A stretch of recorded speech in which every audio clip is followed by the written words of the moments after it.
a Seccional São Paulo da Ordem dos Advogados do Brasil, por sua Comissão de Meio Ambiente, tem a honra de apresentar o webinar Direito e os Povos Tradicionais. Evento promovido pela referida comissão, com apoio da Comissão de Cultura e Eventos da OAB São Paulo. Informamos que este evento compactua com os Objetivos de Desenvolvimento Sustentável, um pacto firmado entre a OAB e a ONU. Com a palavra, senhoras e senhores, a nossa ilustre doutora Solange Teles da Silva, secretária-geral da Comissão de Meio Ambiente da OAB São Paulo. Boa tarde a todos e a todas. É com muita alegria que nós iniciamos essa nossa segunda edição do nosso, o que chamamos de bate-papo legal. E nessa segunda edição, em que nós temos como tema central direito e os povos tradicionais, nós teremos então uma palestra da doutora Sandra Kish, da nossa querida Silmara e também do Paulo. Mas eu não poderia dar início a esse nosso webinar sem antes agradecer, em primeiro lugar, a doutora Gláucia, ex-presidente da Comissão de Direito Ambiental da OAB São Paulo, que iniciou esse movimento do OAB Bate-Papo Legal, e também a doutora Ana, que é a atual presidente da nossa comissão e que deu continuidade, está dando continuidade a essas nossas discussões, de levar a todos e a todas uma discussão jurídica, mas de modo a que o entendimento possa ser realizado e que possamos caminhar um pouquinho mais pensando, sobretudo, como eu sempre digo, né, em qual é o papel da advocacia, que está lá colocado no texto constitucional, que é a própria administração da justiça. Portanto, discutir a questão de direito e povos tradicionais é fazer uma discussão pautada na justiça ambiental ou justiça socioambiental, ou seja, aquela que envolve todos os grupos sociais, independentemente de raça, de etnia, de gênero, de classe social, que devem ter igual acesso aos recursos naturais e a uma vida digna e saudável. Portanto, nós estamos pensando também em termos territoriais e não só daqueles povos tradicionais reconhecidos constitucionalmente como os povos indígenas e comunidades quilombolas, mas uma um conjunto, né, dos povos tradicionais que nós temos no Brasil, que são também quebradeiras de coco de babaçu, caiçaras, pescadores, veredeiros, catingueiros, apanhadores de flores sempre viva, agricultores familiares. Então, com essa breve introdução, eu gostaria então de passar a palavra à doutora Sandra Kish, que é Procuradora Regional da República, do Ministério Público Federal da Terceira Região, vice-presidente da Associação Brasileira dos Membros do Ministério Público e do Meio Ambiente, ABRAMPA, coordenadora geral do projeto Conexão Água do MPF, do Ministério Federal, do qual eu também tenho a honra de participar, né, enquanto Universidade Presbiteriana Mackenzie, enquanto meu grupo de estudo da Universidade Presbiteriana Mackenzie, e membro do GT Comunidades Tradicionais da Sexta Câmara de Coordenação e Revisão do MPF. Sandra, estamos muito felizes de tê-la conosco hoje, principalmente nesse momento, né, um momento de pandemia, em que nós sabemos que justamente são esses povos tradicionais, são essas comunidades tão vulneráveis, que merecem que nós pensemos e façamos uma reflexão sobre os direitos envolvidos e em como salvaguardar e resguardar esses direitos para termos uma justiça socioambiental em sua concretude e não apenas em termos etéreos, em termos simbólicos, né? A palavra é sua, minha amiga. Querida amiga Solange Teles da Silva, a quem agradeço imensamente a oportunidade de estar aqui nesse honroso webinar ao lado de Silmara Veiga e de Paulo Gonzoni, caros painelistas, amigos, todos os presentes aqui nessa tarde, que será gloriosa só pelo tema que vocês escolheram. E digo, Solange, que você me deu a grata satisfação ao me convidar para essa live, me honrando com a oportunidade de revisitar um tema tão caro e que fazia pelo menos alguns anos que eu não participava ativamente em sede de eventos, sendo que trabalhei por mais de 10 anos, muito concentradamente nesse tema. Eu fui representante do Ministério Público Federal no Conselho do Patrimônio Genético do Ministério do Meio Ambiente e até hoje sou membro titular do GT, que é o nosso grupo de trabalho de populações indígenas e comunidades tradicionais da 6ª Câmara de Coordenação do MPF. Então, portanto, você me deu essa alegria, né, porque estive concentrada nos últimos 4 anos, pelo menos, no tema água e outras questões relacionadas à sustentabilidade, e agora, enfim, voltando a conversar com vocês sobre esse tema tão caro que são povos tradicionais em tempo de pandemia. Saudando a todos, eu vou pedir aqui 1 minuto para compartilhar com vocês slides que eu preparei e vamos ver se dá certo.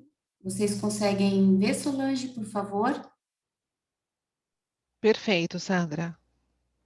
Então, certo. Vou ver aqui se ainda precisa colocar em modo apresentação, mas eu acho que está ok, né?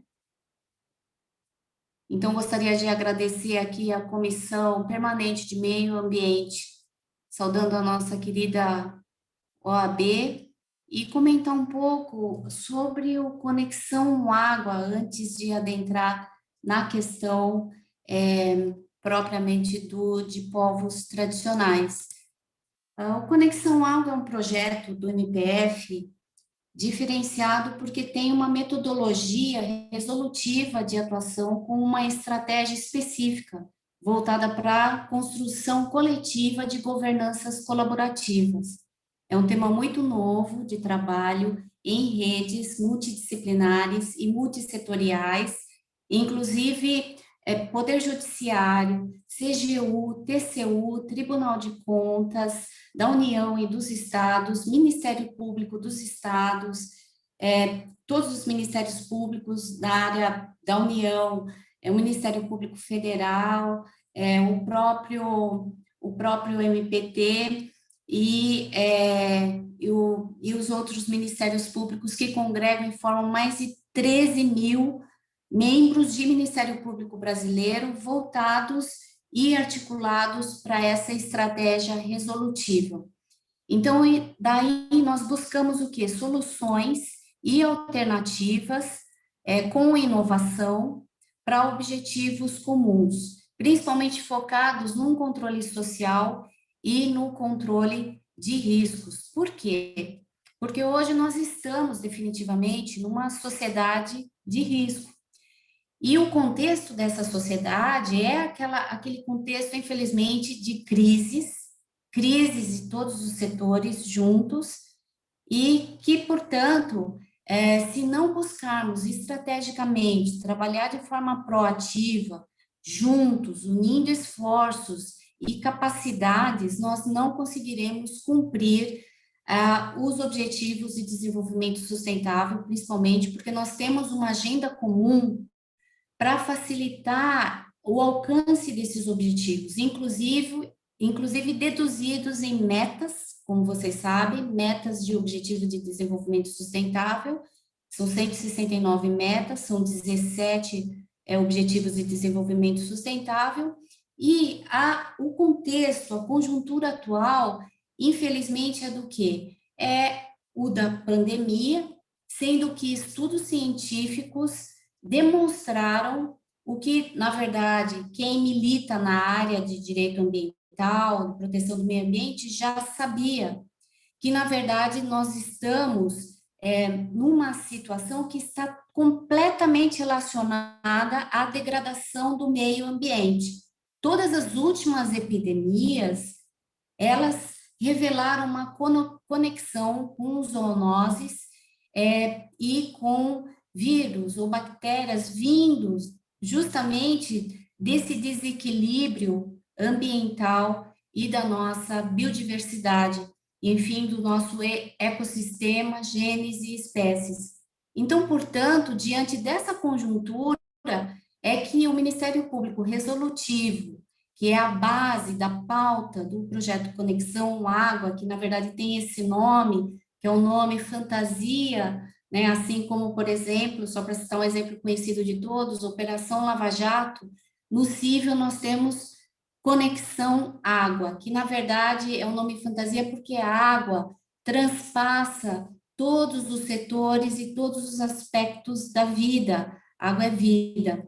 Então, dentro desse contexto de crise, com esses objetivos estratégicos do Conexão Água, hoje escolhi para trazer aqui para vocês, em relação a povos tradicionais, os aspectos dos processos ecológicos abalados pelo desmatamento na Amazônia e qual a consequência jurídica, principalmente dos tribunais, em relação a esse contexto de desastres ambientais. O outro tema que eu vou também falar rapidamente seria o processo crescente e contínuo de privatização de unidades de conservação de proteção integral e principalmente de parques e florestas nacionais, e sem o concomitante crescimento e fortalecimento das governanças participativas na gestão dessas unidades de conservação. E quais as consequências disso?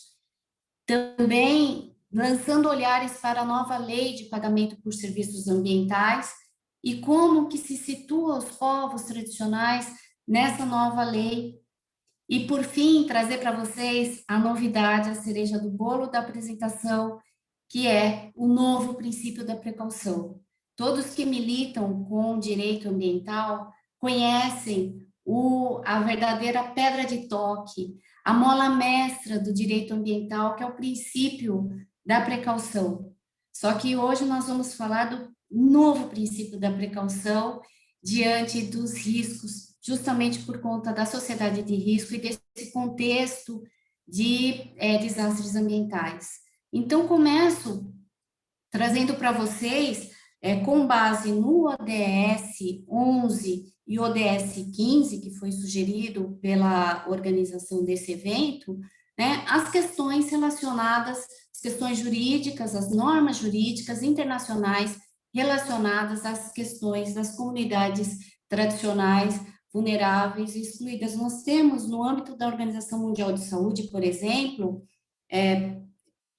levando em conta a questão da pandemia, o protocolo Água e Saúde de Londres, de 99, que ele é totalmente focado ao direito à vida e à qualidade de vida das comunidades vulneráveis. Nós temos um protocolo da Convenção da OMS, Organização Mundial da Saúde, especificamente para povos em situação de vulnerabilidade ou povos excluídos.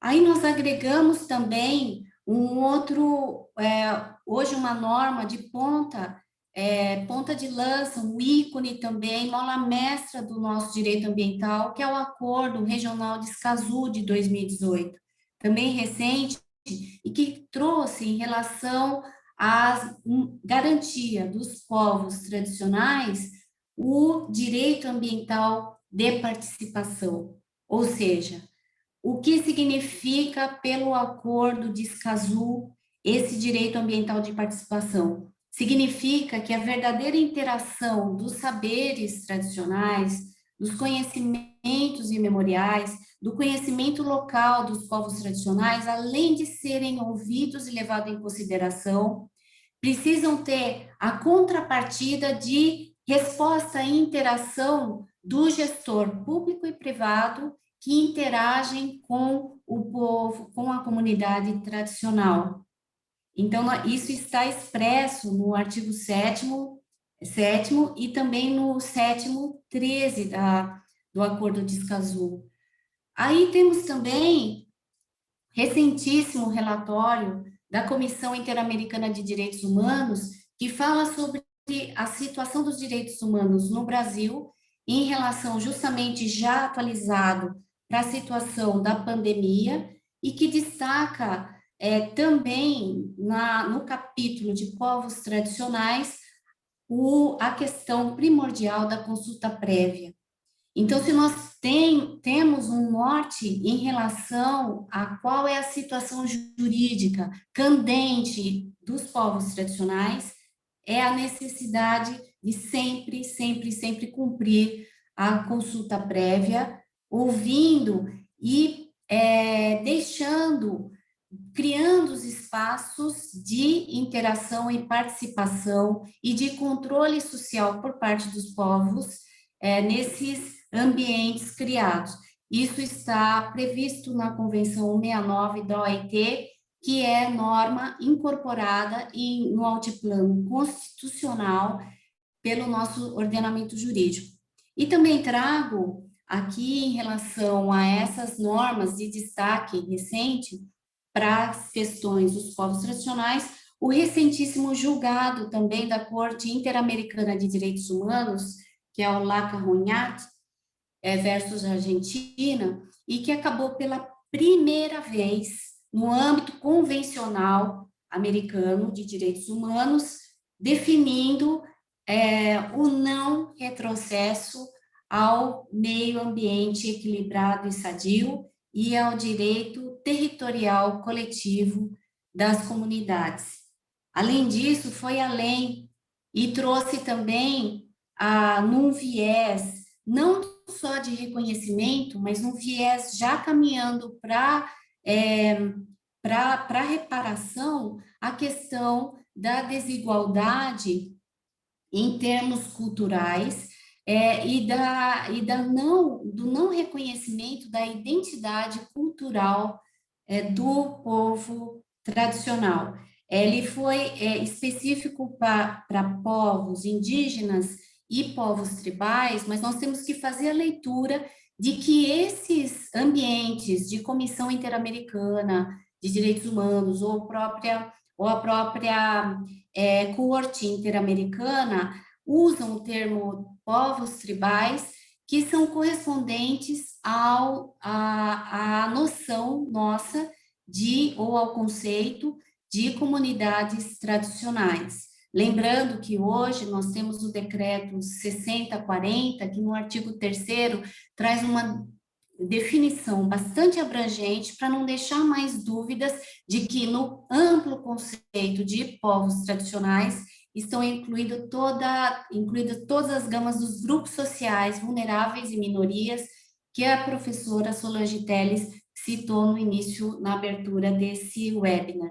Também lembraria aqui como novidade, no aspecto nacional e internacional, o novo conceito de desenvolvimento sustentável, porque se a decisão recente de fevereiro de 2020 pela Corte Interamericana de Direitos Humanos, no caso Laca-Roñat, se reconheceu o direito ao desenvolvimento sustentável, nós temos que definitivamente colocar uma pá de cal em cima do que é, afinal, desenvolvimento sustentável. O que é sustentabilidade?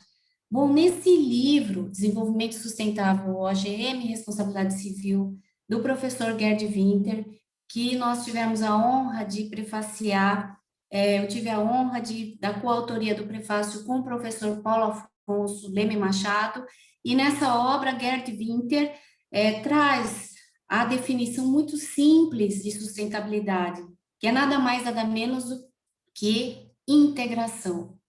Sustentabilidade é a integração das políticas de gestão ambiental, com todas as outras políticas, num conceito hidrológico de política ambiental. E o que é desenvolvimento sustentável, então? É o desenvolvimento dessa integração. Não é mais aquela leitura do relatório Brundtland com relação ao conceito com base no tripé, né, de sociedade, economia e natureza. Não, por que não? Porque, na verdade, a base é uma só. A base é no conceito do Laudato Si. A base é no conceito da casa, do desenho da casa. Gerd Winter, nessa obra, inclusive, traz uma figura desenhada da casa, na base está a natureza. A natureza é o sustentáculo das paredes. A parede é a sociedade, a outra é a economia. E o teto, as futuras gerações. Então, a noção que nós temos que guardar de desenvolvimento sustentável está baseada no arquétipo de uma casa, na nossa casa comum. E aí, sobre o desmatamento na Amazônia, esse bioma, não existe assim uma prioridade ou uma primazia entre biomas brasileiros, todos são importantíssimos, mas é inegável que a Amazônia tem sido palco de um crescente desmatamento, porque reúne, infelizmente, condicionantes ecossistêmicas e do próprio sistema que acabam convergindo para essa questão do desmatamento, aumentando o risco do desmatamento.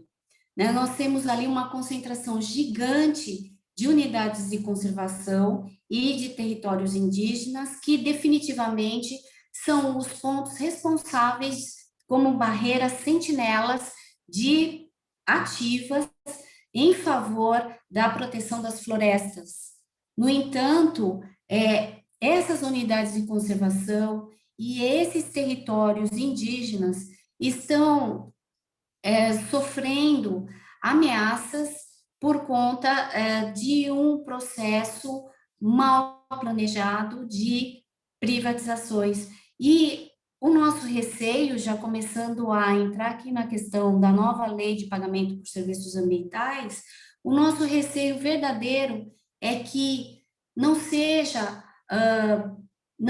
nos brindado junto com a beleza, né, e a proatividade dessa lei de pagamento por serviços ambientais, questões de privatização que não, de questões muito próprias do setor privado que não olhem para as questões de interesse público.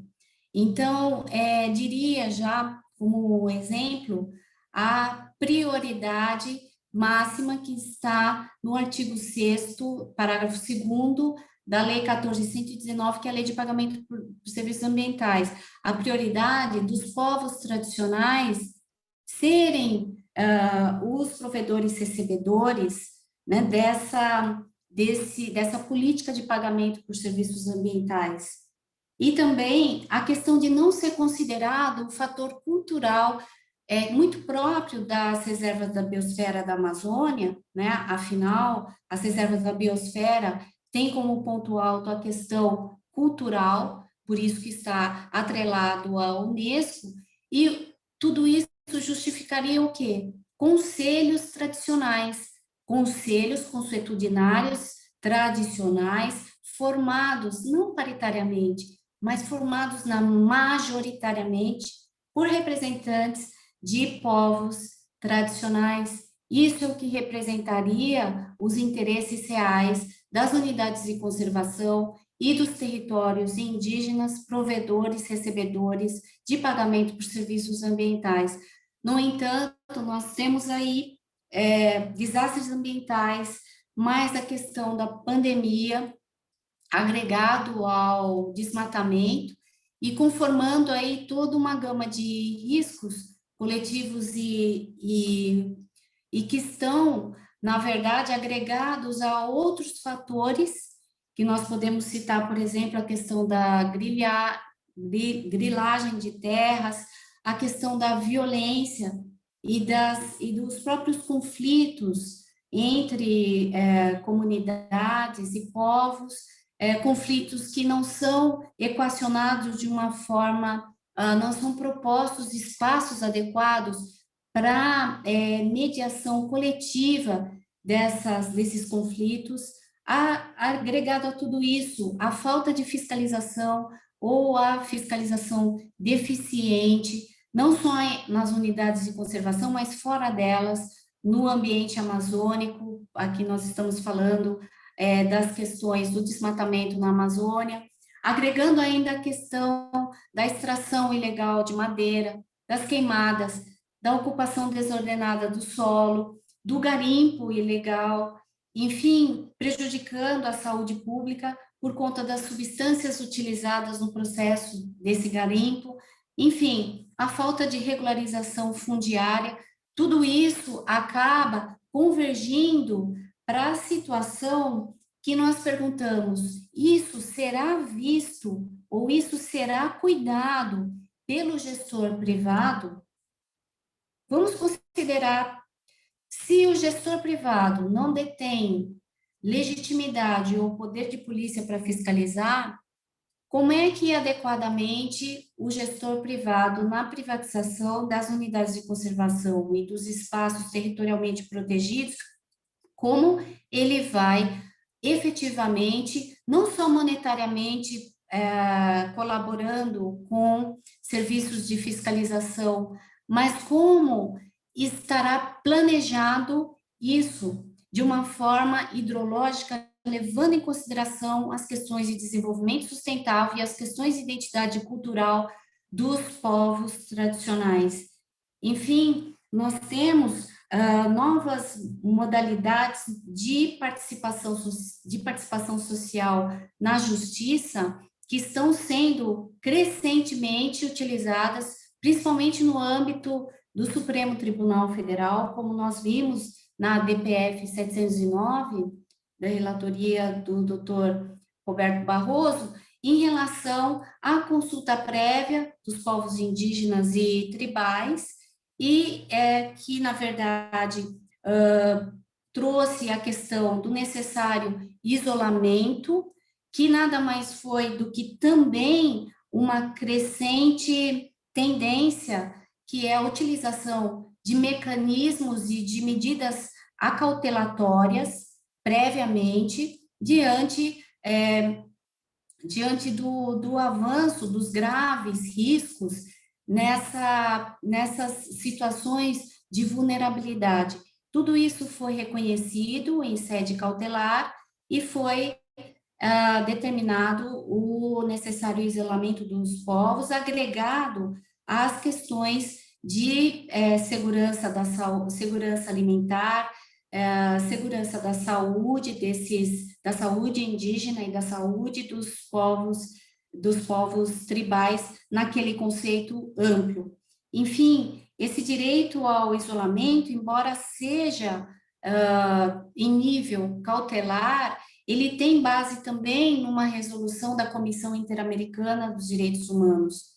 Então, a par da questão da consulta prévia, que foi reconhecido nessa DPF, também nós temos que verificar com toda a força acontecendo o diálogo das fontes normativas, por conta dessa resolução da Comissão Interamericana, por exemplo, e do sistema convencional da 169, da OIT, além de um diálogo intercortes também, não só das fontes normativas, mas intercortes, utilizando,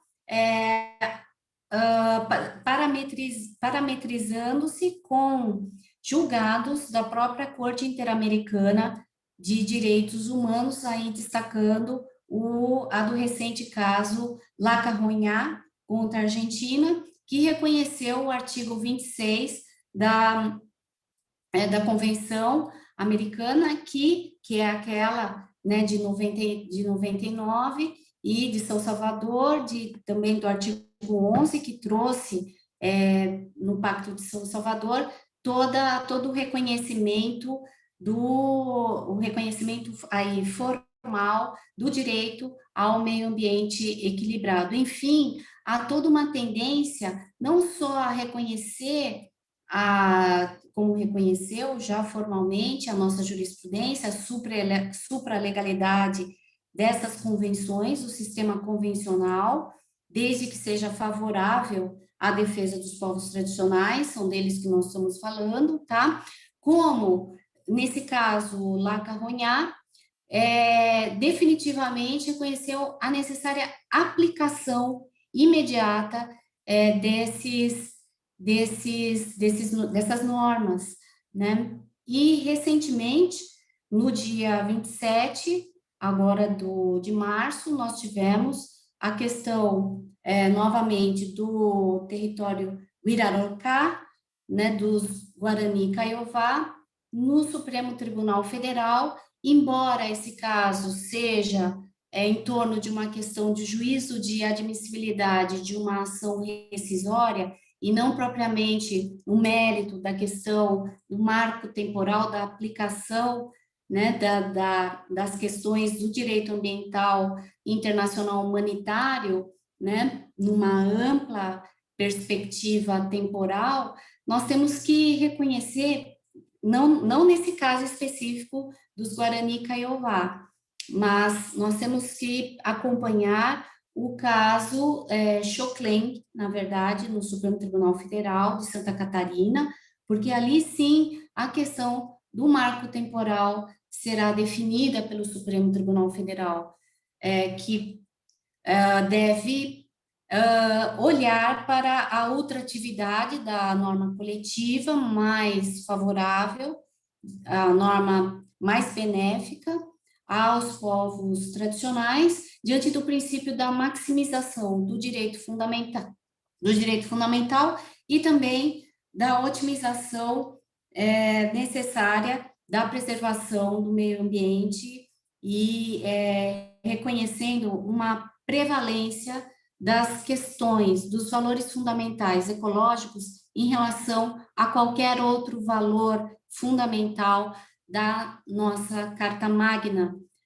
Porque onde está isso? Isso está normatizado? Sim, está. É o artigo 22 da Convenção da Diversidade Biológica, que veicula essa primazia da preservação do meio ambiente frente aos outros valores e garantias fundamentais protegidas pela nossa Constituição Federal. Então, considerando a ultratividade, essa prioritária aplicação, essa prevalência, enfim, nós temos que reconhecer o processo inevitável de não retrocesso. O não retrocesso é mais do que não retroceder. O não retrocesso significa avançar. Então, nós temos que definitivamente avançar na maximização dessas garantias. Então, avançar na maximização em relação à demarcação de terras, a questão da identidade cultural, a questão do direito à segurança alimentar, à educação indígena, a questão dos direitos ligados à dignidade da pessoa humana.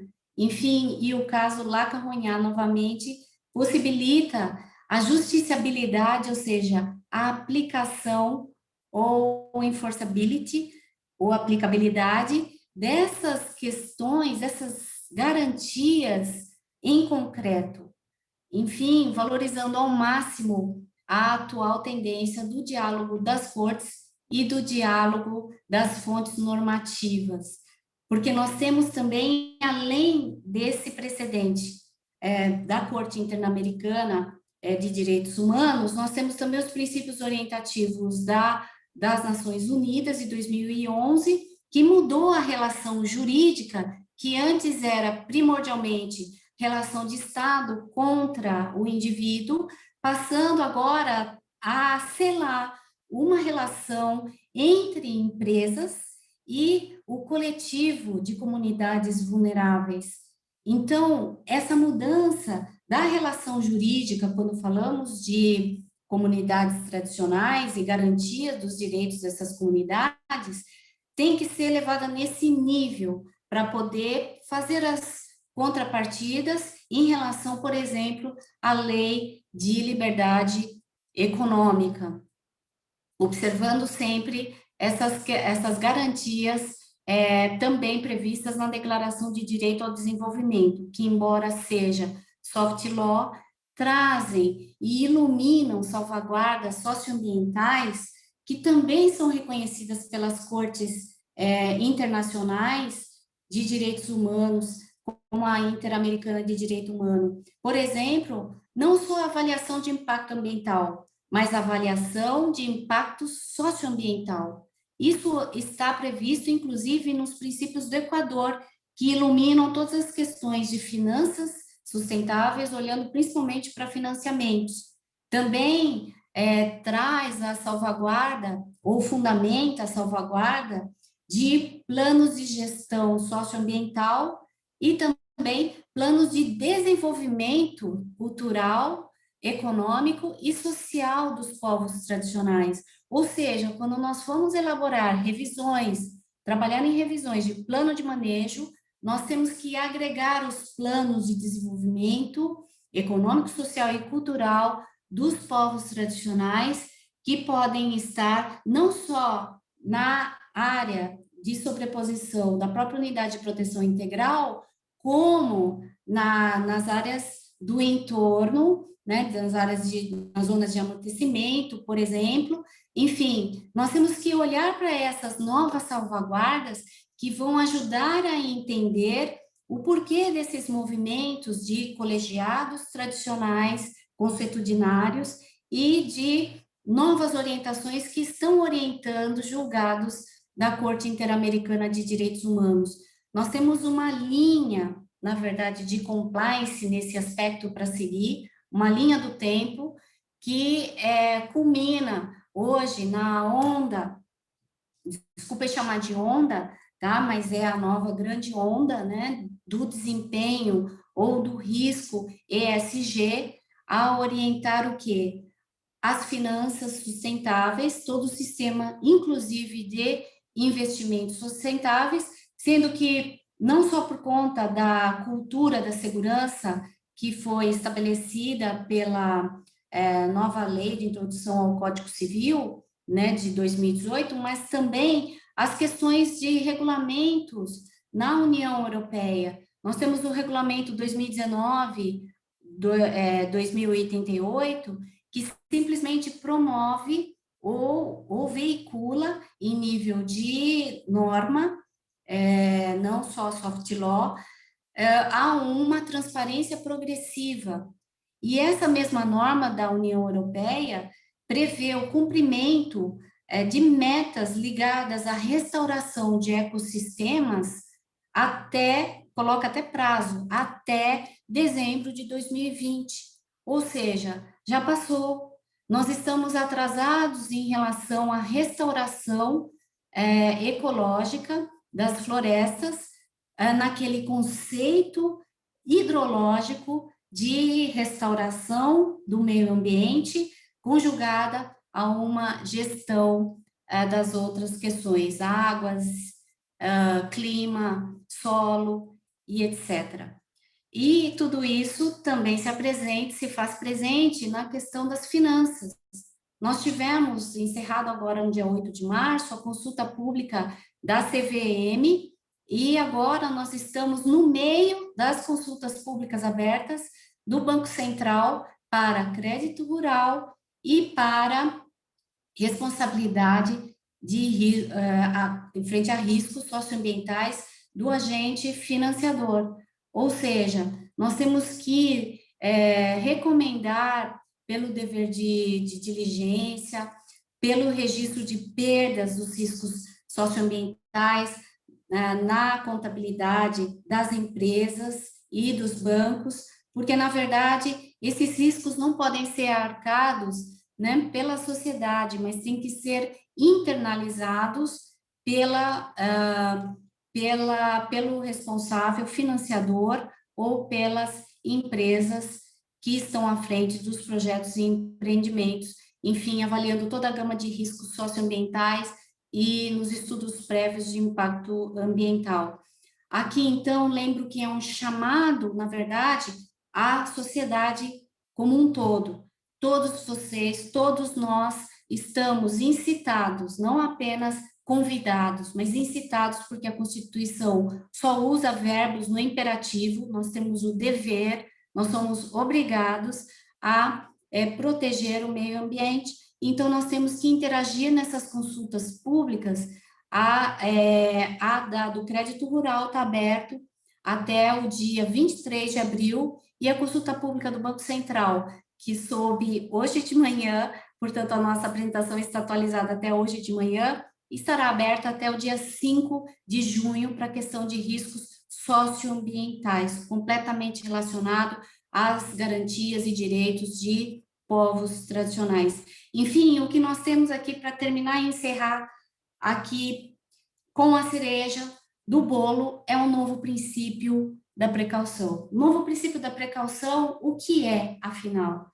Novo princípio da precaução, segundo Paulo Afonso Leme Machado, está na última obra dele, na última edição, 2020, do Direito Ambiental Brasileiro, é baseado num artigo da Lei de Defesa Civil em relação a desastres ambientais. Nós estamos no contexto do direito ambiental dos desastres e a incerteza dos riscos de desastres leva a necessários controles do que? De risco. E a Constituição, no artigo 225, parágrafo 1º, 5, prescreve expressamente o controle de risco para a vida, qualidade de vida e ao meio ambiente equilibrado.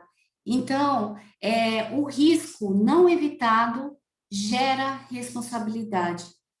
E isso já foi concretamente judicializado? Sim. A ação principal de Brumadinho, promovida pelo Ministério Público de Minas Gerais, colocou como pedido a responsabilidade por não compliance pelo não controle do risco estrutural da barragem de mineração que foi rompida em Brumadinho. Então, em juízo, nós já estamos exercitando, implementando um novo princípio da precaução, que é um princípio da precaução ampliado. Ampliado por quê? Porque não precisa ou não questiona de dúvida científica em nenhum momento. O inciso 5º, parágrafo 1º do 225 da Constituição Federal, fala apenas em atividade de risco gera o necessário controle do risco. Ou seja, não se questiona se há dúvida científica. Na verdade, se a atividade é de risco, então tem que ser controlado. Esse risco é o princípio do risco evitado, princípio da nova precaução, princípio do controle do risco, e isso tem base nos protocolos de Hyogo, até 2015, e agora protocolo de Sendai até 2030, tá? No slide vocês podem ver os links, tá? O protocolo de Sendai olha para as questões do fortalecimento da governança para a gestão e controle do risco, e o protocolo de Hyogo olha para o quê? Justamente um aumento da resiliência coletiva dos povos tradicionais e vulneráveis. Enfim, diante de tudo isso, nós fechamos uma equação da salvaguarda socioambiental que hoje, pelo princípio da nova precaução, reúne a necessidade de um diagnóstico dos riscos, a avaliação desse risco, o gerenciamento desse risco e não só a valoração do dano, do pós-factum, mas a valoração do próprio risco socioambiental, gerando aí salvaguardas mais rigorosas. Enfim, eu agradeço muitíssimo a oportunidade, desculpa que eu avancei um pouco no tempo, mas estou à disposição aqui de vocês para prosseguir interagindo e tentando cobrir as eventuais dúvidas e, enfim, estamos aqui para interagir com vocês. Muito obrigada. Muito obrigada, doutora Sandra. As suas colocações foram extremamente pertinentes, discutindo essa relação dos direitos dos povos tradicionais com o território e, portanto, da necessidade de observarmos a pluralidade dos espaços normativos e, então, os compromissos internacionais assumidos pelo Brasil, dentre os quais a Convenção 169 da OIT, e nos brindou, então, né, com esse caso recente dessa decisão da Corte Interamericana de Direitos Humanos. Bom, sem mais comentários, muita vontade de fazer vários comentários sobre a sua apresentação, mas eu quero passar a palavra para a próxima palestrante, a doutora Silmara Veiga de Souza Calestini Montemor, que é advogada, que faz parte também da nossa Comissão de Direito Ambiental da UAB São Paulo, mestre em Direito Ambiental pela Unisantos, doutoranda também pela Unisantos e presidente da Comissão de Meio Ambiente da UAB de Iguape. Silmara, a palavra é sua. Boa tarde a todos. Hoje é um dia muito feliz por nós todos estarmos aqui juntos. Nós batemos todos os recordes da OAB hoje, da OAB São Paulo. Nós tivemos mais de 1.000 inscritos e nós estamos com 361 pessoas online nesse momento, em todos os cantos do Brasil. E eu estou muito contente, muito honrada. Muito obrigada a todos que decidiram entrar nessa empreitada do Bate-Papo Legal, que é um projeto para levar justamente o direito para as pessoas, uma linguagem mais simples. Obrigada à doutora Sandra, que é uma potência do direito ambiental, super respeitada. Eu até brinquei com a professora Solange antes da gente começar. Eu falei assim, poxa vida, professora, eu estou muito nervosa. É muito chato a gente ter que dar palestra do lado do referencial teórico. Não é fácil. Mas é extremamente satisfatório para nós, um projeto assim que a gente abraçou, que está levando com o coração. Então tem pessoas de universidades, a sociedade civil, aqui temos perguntas, o guarda municipal que lida com direito ambiental na prática, enfim, e nós escolhemos justamente temas que são da sociedade, são do interesse, que estão na pauta do dia, e dentro disso, os povos e comunidades tradicionais, que inclusive é o tema da minha tese de doutorado, que eu vou defender agora dia 30. Então, eu vou colocar agora uma apresentação de PowerPoint, e eu vou passando e explicando algumas coisas. Vamos lá.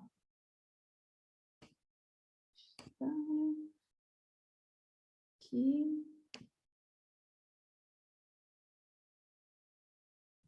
Conseguem ver? Então, Sim. aqui eu coloquei no primeiro slide algumas fotos de diversos povos e comunidades, porque como bem a professora Solange falou, quando a gente fala em povos e comunidades tradicionais, normalmente as pessoas lembram de indígenas e quilombolas, mas, por exemplo, só no âmbito de políticas públicas da Secretaria Nacional de Políticas de Igualdade Racial, que lida com os povos e comunidades tradicionais, são 28 segmentos. E aí nós temos os caiçaras, que é a primeira foto aqui à esquerda de baixo, inclusive essa foto aqui de Iguape, lá de Capara, são os meus conhecidos, inclusive esculpindo rabeca e canoa. Os povos de terreiro, essa foto eu tirei lá na lavagem do Bonfim. Nós temos catadores em Mangaba, enfim, pomeranos, faxinalenses no Paraná, ciganos, enfim, uma gama de povos e comunidades tradicionais. Na minha tese, o que eu abordei? Os aspectos sobre o direito ambiental internacional. Um trabalho jurídico, falando sobre Constituição, normas jurídicas nacionais e também normas internacionais, com o objetivo de demonstrar se os documentos internacionais jurídicos, ou seja, não só normas de hard law. O que é norma de hard law? Por exemplo, o OIT 169, ela tem força de lei no Brasil, mas também normas de soft law, que são aqueles instrumentos jurídicos de governança, enfim, de boas práticas. Como a gente viu aí com a professora Sandra, as práticas de ESG, enfim. Demonstrar os objetivos de desenvolvimento sustentável, demonstrar se esses documentos internacionais eles podem proteger e assegurar a existência dos povos e comunidades e a preservação do meio ambiente. Ou seja, se tudo isso junto, misturado, se isso daí faz o sistema funcionar e como isso faz um sistema funcionar, um sistema de proteção aos povos e comunidades tradicionais. Então, o que eu analisei? Se, além do Legislativo, Executivo e do Judiciário brasileiro, inclusive o Ministério Público, com ingresso de diversas ações, os debates na sociedade internacional, as decisões das cortes e a legislação de direito internacional são capazes de proteger e assegurar a existência desses povos tradicionais e a preservação do meio ambiente. Então, quem são os povos e comunidades tradicionais? Nós temos uma definição lá no Decreto 6.040, de 7 de fevereiro de 2007, que são os grupos culturalmente diferenciados e se reconhecem como tais. Eu, por exemplo, me reconheço como caiçara de Iguape. Inclusive, tanto na parte da minha mãe quanto do meu pai. Minha mãe nasceu num lugar chamado Vila dos Parentes, no Peropava, em Iguape, e o meu pai biológico, eu tenho dois, nasceu lá no Morro do Pinheiro, próximo de Capara, onde eu também morei quando eu era criança. Falou, você não tem cara de caiçara, você tem que ter uma cara. Enfim. Entre esses povos e comunidades, então, como a gente disse, os faxinalenses, que estão lá no Paraná, povos e terreiros, castanheiros, os seringueiros, retireiros do Araguaia, a professora Sandra falou tanto da questão da água, né? E muitos desses povos tradicionais têm uma relação junto à água. Por quê? Porque são povos que dependem dos biomas, que dependem dos ambientes naturais para o desenvolvimento cultural. Então, por exemplo, os retireiros do Araguaia, que vivem nas margens do Araguaia, percorrem aquele território, os pantaneiros, os ribeirinhos, os pescadores, têm sua relação, os caiçaras também, sua relação muito próxima com o ambiente de água. Por isso, tão importante também essa preservação. E aí a gente vai falar um pouquinho dos quilombolas. Por quê? Os quilombolas têm um status constitucional lá, tanto relacionado aos direitos territoriais, lá no artigo 68 do Ato das Disposições Constitucionais Transitórias. Temos também a questão da Fundação Palmares e todo um arcabouço para o reconhecimento territorial. Eu vou fazer o seguinte, como o nosso tempo é curto, eu vou deixar depois disponível essa apresentação com algumas definições para quem quiser ir mais a fundo. Aqui eu trouxe um mapa das comunidades quilombolas do Vale do Ribeira. Aqui nós temos onde eu moro, nós temos uma situação sui generis. Com Iguape, por exemplo, foi o maior produtor de arroz no século XIX, o maior produtor do mundo. Só que com a decadência da monocultura, se formaram tantas roças dos caiçaras, como também determinados quilombos, principalmente ali na região de Iporanga, Eldorado. Inclusive, foi muito... Os primeiros, praticamente, quilombos realmente reconhecidos no Brasil, estamos aqui na vanguarda, com uma série de quilombos reconhecidos. Aqui. Vou falar um pouquinho dos indígenas. Também tem um status constitucional, os direitos territoriais que se originaram lá, pode-se dizer, em 1611, com as ordenações filipinas, que falava lá, os gentios são senhores de suas fazendas. 1680, o nascimento do indigenato, onde falava assim, os direitos originais, primários e naturais senhores de suas terras. E isso veio sendo confirmado nas constituições, 1824, todas as constituições traziam basicamente isso, que os direitos originários sobre suas terras, tradicionalmente ocupadas. Veio isso lá também no Estatuto do Índio e repetido na Constituição Federal de 1988, lá no artigo 231. O modo de demarcação vem lá no decreto 1775 de 96. Quando a gente fala em indígenas, muitas vezes fala assim, o índio. São povos muito diferentes entre si, muito distante dessa homogeneidade que as pessoas pensam. Tanto a questão do fenotipo, indígenas, por exemplo, aqui nessa foto, essa moça é linda, uma Yanomami. Se você comparar com Calapalo, vai ver que é completamente diferente, tanto o nariz, os traços, o cabelo, muitos indígenas até de cabelo enrolado, falam, nossa, mas é indígena mesmo? Sim. Também são 274 línguas faladas no território brasileiro, línguas ainda vivas, e estima-se mais de 300 povos indígenas. Aqui eu também trouxe um gráfico da população, que houve um grande decréscimo e um aumento populacional nos últimos tempos. O critério para a identificação de povos tradicionais é, via de regra, autoidentificação, inclusive prevista lá na OIT 69. Esse ano nós tivemos uma instrução normativa 4 de 2021, que trouxe alguns outros critérios que estão, inclusive, sendo questionados. Aqui nós temos um pouquinho do processo, como que é esse processo, ó, em terras delimitadas, declaradas, homologadas e já regularizadas. O que acontece? Qual que é o problema na regularização final da terra? Porque precisa da indenização de benfeitorias a todo mundo que está lá, precisa transferir o registro de propriedade, ele passa dos particulares ou do Estado para a União, então esse é um processo bastante demorado, às vezes 20 a 30 anos. Por conta disso, muitas terras homologadas, mas ainda não regularizadas. E aqui a gente tem também portarias de interdição. O que são essas portarias de interdição? São chamados índios isolados. quando se detecta ou se tem indícios de indígenas isolados, ou seja, aqueles não contactados ainda pela civilização, como se diz, essas terras ficam interditadas para estudos. Um exemplo disso é a terra indígena Ituna Itatá, que fica lá próximo de Altamira.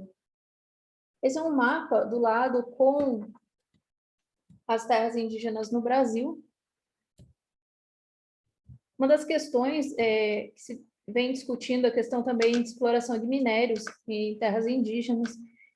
À esquerda, nós vimos aqui algumas riquezas, depósitos minerais na Amazônia, que é extremamente rica em ouro, enfim, até mesmo petróleo. Quando a gente chega lá em Coari, existe exploração. E aqui à direita, nós temos um mapa onde mostra alguns pedidos, enfim, de concessões de lavras, autorizações de pesquisas. Na verdade, não são alguns, são muitos. Inclusive, existe sobreposição com terras indígenas. A mineração por terceiros em terras indígenas, ela é vedada. E existem projetos discutindo uma modificação legislativa. Outra questão que permeia os povos tradicionais é a questão da propriedade intelectual. Nós temos diversos remédios que são feitos a partir de plantas, de ervas, e muitas vezes isso é objeto dos povos tradicionais. Por exemplo, isso é bom para uma gripe, para um resfriado. Então, como proteger esses conhecimentos tradicionais? Nós temos lá na Convenção da Diversidade Biológica, no artigo 8, a necessidade de se respeitar, preservar e manter o conhecimento, inovações, práticas das comunidades. E existe, assim, muita discussão. Qual que é o conhecimento que vai ser protegido? É aquele conhecimento, por exemplo, que ele ainda não caiu no conhecimento popular. Por exemplo, fala assim o pessoal, a ayahuasca, ela não pode ser patenteada, porque é uma coisa enfim, cujo conhecimento, ele já enfim. Nós temos o marco legal também, a Lei Federal 13.123 de 2015, Marco Legal da Biodiversidade. Então, o que se considera o conhecimento tradicional? É o conhecimento tradicional que a gente chama associado.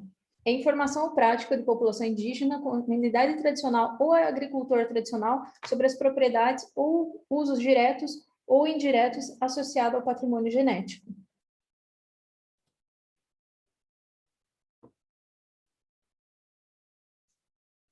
E dentro disso, qual que é a relação entre o ordenamento internacional, o ordenamento nacional, essa diferença entre normas internacionais?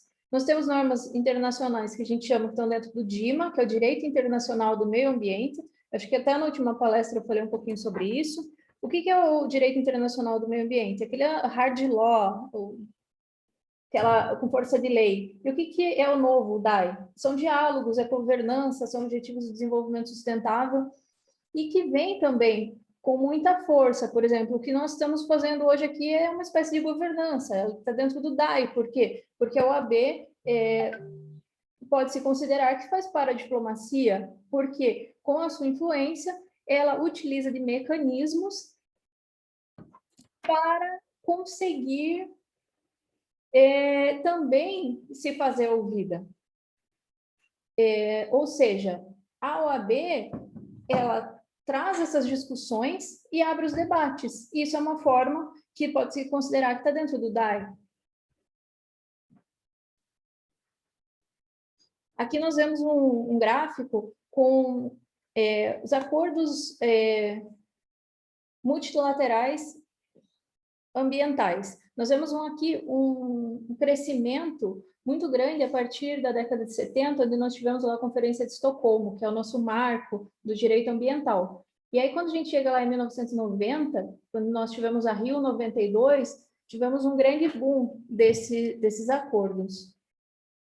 Uma participação muito efetiva do Brasil de vanguarda.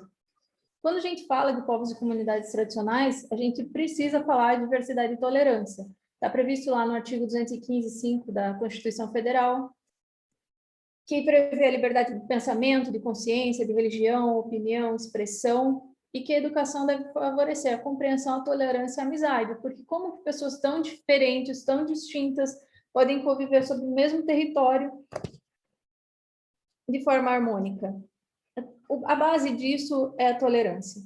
Nós temos uma declaração, inclusive, da Unesco, que fala que a tolerância é o sustentáculo dos direitos humanos, do pluralismo, inclusive o pluralismo cultural, da democracia e do Estado de Direito. Kant fala muito sobre a amizade. São fundamentais. Eu estou vendo aqui piscada e muita pergunta, mas a gente deixa para o final. Eu vou tentar concluir aqui, e aí a professora Solange depois vai trazer isso para a gente. Como a doutora Sandra falou, nós temos a OIT 169. O que a OIT 169 fala? Consulta livre, prévia e informada. Por exemplo, nós temos hoje, para fazer uma obra de infraestrutura no Brasil, uma grande obra, nós precisamos consultar os povos tradicionais que habitam essas regiões. É feito um plano básico ambiental indígena, e em determinados casos, na BR-163, o linhão Manaus, que vai até Roraima, o linhão de Tucuruí, que a gente chama, ele atravessa a terra indígena Waimiri-Atruari. E existem muitas dificuldades, por exemplo, é necessário fazer um protocolo de consulta. O que é um protocolo de consulta? Como aquela população tradicional que habita aquele lugar, ela quer ser consultada. Não, ó, você vai seguir esses protocolos para vir aqui na minha casa falar comigo. Ou seja, qual que é a normativa para você entrar na casa? Ó, para você entrar na minha casa, você tem que fazer dessa forma, para enfim. É uma tentativa de respeito aos povos e comunidades tradicionais, ou seja, de diminuir os impactos. Porque, tudo bem, vai fazer uma obra, uma hidrelétrica, vai inundar uma parte do terra indígena, os Waimiri-Atruari, por exemplo, sofreram com Balbina, estima-se que quase 30% daquela terra indígena foi inundada. Enfim, tem uma série de questões. A própria estrada que atravessa a terra indígena e agora também o linhão. Então, eles já possuem um histórico. Então, dentro disso, eles falam assim, olha, considerando tudo o que aconteceu há alguns anos, hoje nós pedimos que seja feito de outra forma. Hoje nós queremos ser consultados dessa forma, para que talvez os erros que aconteceram no passado, eles não venham se repetir e a gente ainda consiga tirar algum proveito disso. A gente consiga fazer uma preservação da cultura a partir dos recursos aqui disponíveis. Nós temos também a Declaração das Nações Unidas sobre os Direitos dos Povos Indígenas, foi o primeiro documento internacional que fala especificamente sobre os direitos dos povos indígenas. Ela também é uma normativa de soft law, ou seja, ela dá diretrizes para os países. Temos Convenção Relativa à Proteção do Patrimônio Mundial, Cultural e Natural, Convenção para a Salvaguarda do Patrimônio Cultural e Material, Declaração Universal sobre a Diversidade Cultural, Convenção sobre a Proteção e Promoção das Expressões Culturais. Eu trouxe essa foto aqui é de um amigo meu, que eu perguntei para ele uma vez se eu podia pegar do Facebook dele. Esse daqui é a tia dele, lá na comunidade Caiçara. Hoje em dia, eles não moram mais lá, dentro da Estação Ecológica da Jureia, na Cachoeira do Guilherme. Ela está ensinando ele a fazer a farinha de mandioca. Está torrando a mandioca nessa foto. Então, o que a gente observa aí? O modo de fazer a farinha é o patrimônio cultural imaterial, ou seja, os modos de fazer, viver e agir. Isso é patrimônio cultural imaterial, que está ligado às casas de farinha, que é um patrimônio cultural no sentido material e, ao mesmo tempo, é uma expressão cultural caiçara. Então, como nós falamos, questão do patrimônio genético, Convenção sobre a Diversidade Biológica, que é a proteção dos conhecimentos tradicionais, enfim. Tratado Internacional sobre os Recursos Fitogenéticos para Alimentação e Cultura, que é chamado TRIPS. Só que o TRIPS, quando ele era muito criticado por falar assim, ele fala de royalties, então ele vai privilegiar os países desenvolvidos, a gente precisa de mecanismos que efetivamente resguardem os povos e comunidades tradicionais. E aí veio o Protocolo de Nagoya, que é um documento mais moderno, ratificado pelo Congresso Nacional recentemente, em 12 de agosto de 2020, por meio do Decreto Legislativo 136/2020. Inclusive, já passou no Ministério das Relações Exteriores, foi anunciado recentemente pelo Ministério do Meio Ambiente também, que passou, e aguarda agora somente o decreto presidencial. Ele é um acordo acessório à Convenção sobre a Diversidade Biológica, e ele trata de acesso a recursos genéticos, ou seja, ele veio para ajudar a instrumentalizar a repartição de benefícios decorrentes do acesso aos recursos oriundos da diversidade biológica. Incremento dos mecanismos de participação ampliado, como a gente viu lá, a partir da década de 90, um boom desses acordos.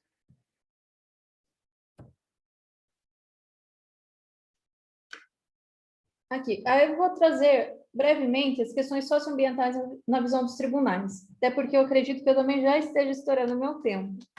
Demarcação de terras indígenas, nós temos um paradigma na petição 3388, caso Raposa Serra do Sol, especialmente em razão das condicionantes que foram impostas. O que são essas condicionantes?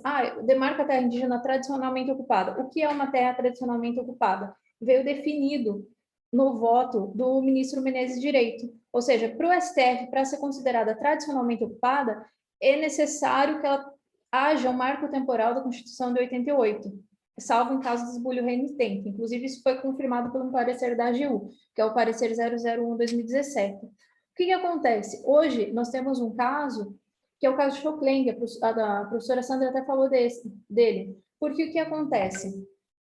Nesse caso, Chocleng, podem ser revisadas essas condicionantes. Então, aguarda-se agora esse julgamento para ver o que vai prevalecer com relação ao entendimento do que é uma terra tradicionalmente ocupada. Lembrando que não existe só essa forma de demarcação de terra indígena. Demarcação de terra indígena também pode ser através de uma reserva indígena. A diferença entre terra tradicionalmente ocupada e a reserva indígena, basicamente a terra tradicionalmente ocupada não tem indenização ao proprietário pela terra, porque essa terra é considerada patrimônio originário da União, e a reserva indígena não, ela é considerada particular e indeniza-se o proprietário. Nós temos um caso muito difícil no Brasil, especialmente em estados como Mato Grosso, por exemplo. Por quê? A gente sabe lá, depois da Lei de Terras de 1850, as terras devolutas sobraram das capitanias hereditárias, elas passaram o quê? Ao Estado. Com a proclamação da República, elas viraram terras devolutas estaduais, aquelas terras devolvidas. O Estado do Mato Grosso, ele vendeu muitas terras na década de 80 até de 1990. E as pessoas compraram diretamente do Estado essas terras. Então, quando se faz uma demarcação de terra tradicionalmente ocupada, ou seja, um bem originário da União, você fala assim, de um lado a pessoa fala assim, poxa vida, mas eu comprei de boa fé, porque eu comprei do Estado do Mato Grosso essa terra. E agora vocês estão fazendo uma terra indígena, uma demarcação em cima de algo que eu comprei. Então, é uma celeuma que nós precisamos enxergar os diversos atores. Obviamente que existe um embate muito grande, mas é preciso sentar, se debruçar e analisar essa questão. Porque, de um lado, estão os direitos dos povos tradicionais, e existem também essas questões de terras que foram vendidas pelos estados, terras devolutas. Então, como se vai fazer isso? Fala assim, opa, você não tem direito a absolutamente nada de indenização, porque isso aqui é terra originária. Fala assim, da União. Mas, espera aí, eu comprei esse do estado. Como fica nesse caso? Um outro caso emblemático de grandes obras de infraestrutura, licenciamento de Belo Monte. O que se percebe nesse caso? O descumprimento das condicionantes previstas no EIA-RIMA. Para quem não é do direito, parece que a gente está falando grego, mas é o seguinte, quando você vai fazer uma obra de infraestrutura, você faz um licenciamento. Antes de fazer a obra, vai uma equipe lá e fala, olha, vai ter um impacto sobre o rio, sobre os peixes, vai inundar, como que a gente pode minimizar esses impactos? E faz um projeto para minimizar os impactos. Esse projeto tem que ser cumprido. Só que no caso de Belo Monte, foi aos trancos e barrancos, ainda tem cumprimento, por exemplo, em relação às condicionantes indígenas, que estão em andamento. Foram mais de 20 ações civis públicas propostas pelo Ministério Público Federal, exigindo o cumprimento das condicionantes do EIA-RIMA de Belo Monte. E a maior parte das condicionantes não cumpridas eram principalmente aquelas referentes ao Estado ou ao Estado e ao empreendedor, mas principalmente a gente pode perceber a questão relacionada ao Estado. A DPF 709, a doutora Sandra também falou, o descumprimento de preceito fundamental. O que se falou lá? Falou assim, poxa vida, com relação a essa pandemia, o que nós podemos fazer com relação aos povos indígenas? Tanto em relação a diversas questões, até mesmo abastecimento de água para determinadas etnias foi discutido lá. Então, o que o STF falou? Olha, gente, vamos reunir todo mundo, vocês precisam apresentar um plano aqui para a gente, e dentro desse plano a gente prosseguir e implementar. É uma coisa extremamente difícil, porque envolve a FUNAI, envolve a CESAI, a Secretaria de Saúde Indígena, envolveu diversos atores dentro da administração pública para o cumprimento. As barreiras sanitárias, por exemplo, que foram feitas. Interessante que nessa decisão se falou da OIT 169. Então, ela acaba respondendo afirmativamente ao nosso questionamento inicial, que essa decisão revelou que os documentos internacionais normativos de hard ou de soft law, eles estão sim se revelando em sua eficácia na proteção dos direitos dos povos.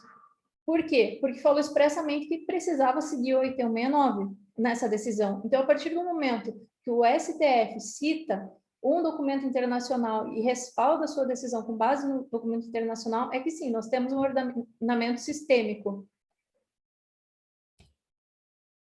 Nós tivemos também, dentro da Comissão Interamericana de Direitos Humanos, a Resolução 35/2020, Medida Cautelar 563/2020, fala lá sobre o Yanomami, que já havia também uma ação civil pública no Ministério Público Federal, também relacionada à pandemia, para adotar medidas, inclusive com a expulsão de garimpeiros. Em setembro de 2019, houve uma operação no âmbito da FUNAI, Operação Curare, houve diversas operações, porque esse é um problema muito antigo que vem se arrastando, essa questão dos garimpeiros na Yanomami, que é uma terra riquíssima em ouros e minerais, enfim.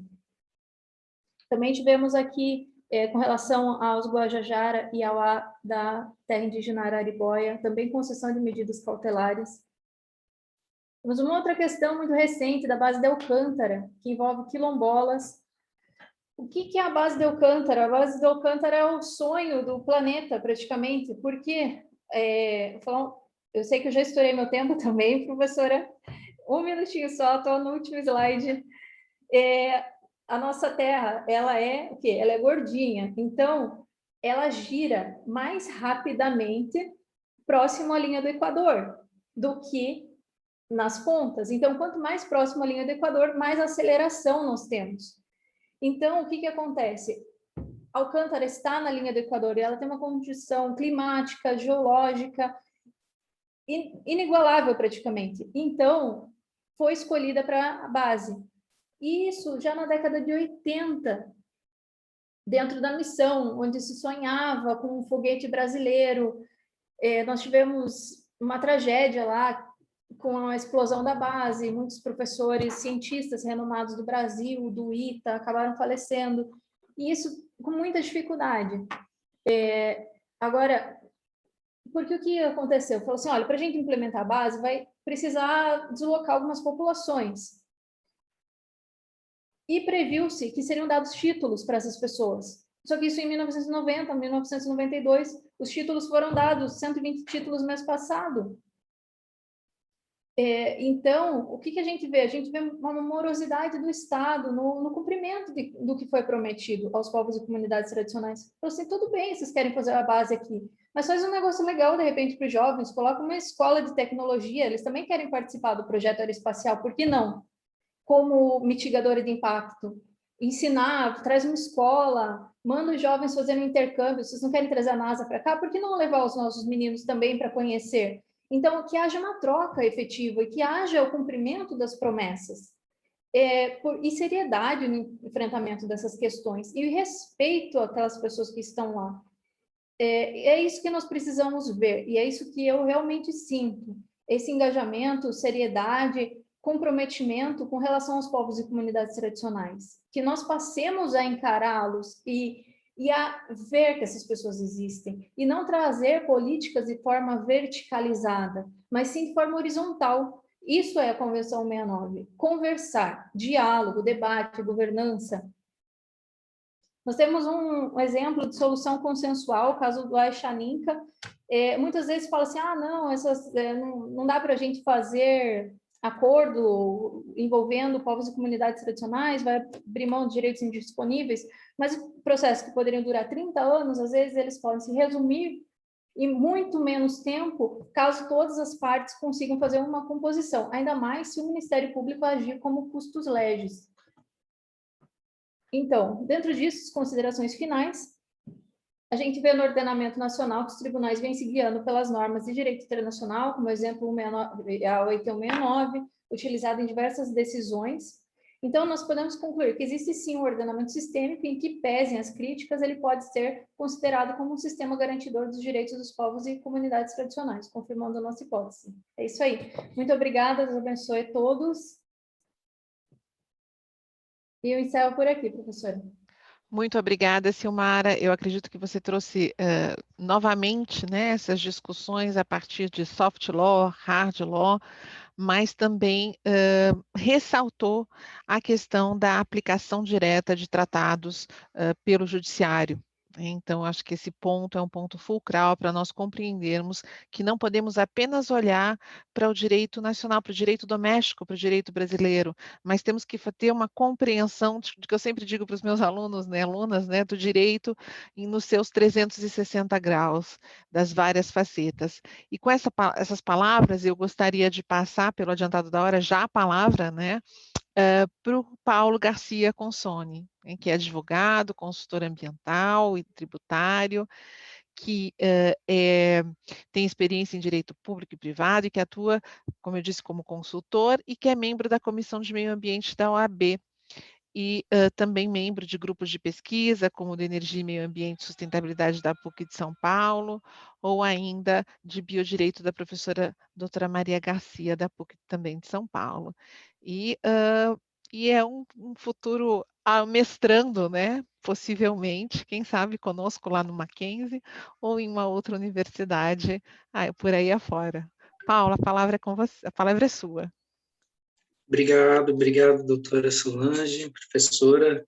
É uma honra estar aqui com vocês de novo, novamente, Silmara, né, a professora Solange, e uma honra também estar presente junto com a Sandra, né, que é um ícone aí para mim também, como um iniciante nessa área, dos estudos dessa área sobre povos tradicionais e meio ambiente.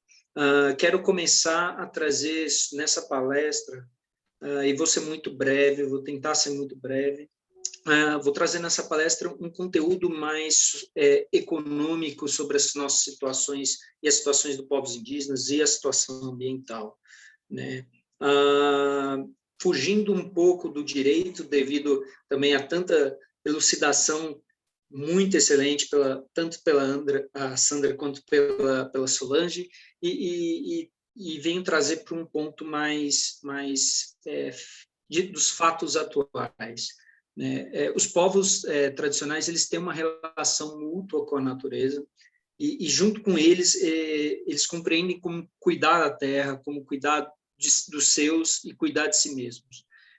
São 500 anos de resistência, e apesar da colonização e das políticas indiferentes de vários governos, eles lutam para manter vivo sua identidade, a vida antes pautada em coletividade, agora está requerendo um distanciamento, e em tempos de pandemia, isso vem à tona, né? Ainda mais é difícil batalhar no dia a dia pelo direito de existir quando se tem uma situação atual hoje da pandemia, né? Usando este momento frágil que o interesse de capital às vezes sobrepõe aos direitos básicos, às vezes com o intuito maquiavélico de se aproveitar das fragilidades daqueles que muitas vezes são esquecidos. E aí eu venho colocar alguns pontos aqui. Recentemente eu vi, hoje de manhã, aliás, no Bom Dia Brasil, um ranking que saiu no Bom Dia Brasil, falando sobre que o Brasil é o terceiro país do mundo com maior número de assassinatos de defensores de direitos humanos e meio ambiente. Uma ONG da Global Witness que mencionou isso hoje, e ele falha, o Brasil falha realmente em proteger a retórica, né, dos direitos humanos, ele falha em proteger, às vezes, com ataque a ativistas, com ataque a organizações que têm um intuito de tentar trazer a proteção a esses povos tradicionais. Segundo os dados lá das secretarias municipais e estaduais da saúde do Ministério Público Federal, tem compatibilizado somente casos em terras indígenas homologadas, a subnotificação computadas pelo Comitê Nacional da Vida e Memória Indígena, os casos de coronavírus já registraram mais de 40 mil confirmados em povos indígenas, né? A avaliação do próprio Ministério Público Federal, e a doutora Sandra pode até me pausar se quiser, que os povos tradicionais eles são mais vulneráveis na saúde, no social, e eles correm, sim, o risco de genocídio, os mesmos genocídios de 500 anos atrás, quando invasões espanholas vieram para cá, invasões portuguesas vieram para cá, com a chegada de uma pandemia, isso não é diferente, né? O mesmo MPF, ele emitiu no ano passado uma série de recomendações que incluíam a proteção dos territórios indígenas e medidas para a retirada imediata de garimpeiros, madeireiros, grileiros e demais invasores de terra. E só então, depois da pressão de lideranças do MPF, que algumas medidas foram tomadas, todavia, essas medidas que não contemplaram a todos que precisaram, medidas também foram questionadas pela sua efetividade ou não, né? O governo emitiu o auxílio emergencial para pessoas e alguns indígenas e povos tradicionais que conseguiram se inscrever em aplicativos que o próprio governo criou, porém, aplicativos esses técnicos, de medidas tecnológicas, suporte técnico, que às vezes são mais excludentes do que includentes desses públicos. E houve algum auxílio, sim, foram distribuídas cestas básicas em algumas regiões e comunidades de povos tradicionais, mas só aconteceu porque houve muita pressão de algumas lideranças e ações oficiais do governo foram bem paupérrimas no sentido de tentar, de inclusão desses povos tradicionais com respeito à identidade que eles possuem. Então, vou dar um exemplo aqui que eu recentemente não, já faz um tempo que eu vi isso, mas provavelmente muitos já ouviram falar também, que foi quando o Exército entrou em algumas comunidades, era um exército, uma entrada de mulheres militares, né, nas aldeias para promover uma ação social que incluía maquiagem no rosto das mulheres indígenas, pintura das unhas, distribuição de roupas para as famílias que viviam seminuas por costume e tradição, e estímulo a aglomerações de crianças sem máscara na época. E isso foi tudo relatado por um dos presidentes da COSIDI-AI, que é o Conselho Distrital de Saúde Yanomami. Isso mostrou um descaso, né? Mostra uma ação sem fundamento no meio de uma pandemia, e depois de 9 dias que eles saíram dessas comunidades, passou a aumentar o número de casos de Covid. Então, você olha essa situação de uma forma bem estarrecedora. A professora antropóloga, Alcida Rita Ramos, se não me engano, ela é da OAB, ela mesma mencionou, ela tem várias menções a respeito dessa situação. Ela falou que achar que povos indígenas merecem se apresentar com a estética de brancos, né, como se eles mesmos não tivessem sua própria e muito celebrada estética, né? Um ponto também, acho que ela comentou que era disfarçar o proselitismo religioso com desenhos infantis, expondo crianças indígenas aos efeitos ilegais do missionismo, perdão. E ainda ela empregou, na época, eles levaram até brinquedos para as crianças, e empregar brinquedos sem terem um mínimo de conhecimento do que é ser a criança indígena, do que é ser a criança quilombola, né? Quais são os padrões locais dos jogos infantis, né? E diante de tudo isso que eu expus aqui, eu venho mostrar o tanto que ainda é estanque a mentalidade do governo em si, dos nossos governantes, que são reflexos da nossa sociedade, frente a essa forma de entender a identidade dos povos tradicionais, né? Mesmo com todas as leis, mesmo com todos os nossas jurisprudências em cima dessas situações, ainda assim a gente vê esse distanciamento muito grande quando se fala de povos tradicionais. E o interesse do capital e de uma colonização indireta sobre isso ainda existem, e já fazem mais de 1000 séculos que isso vem se repetindo.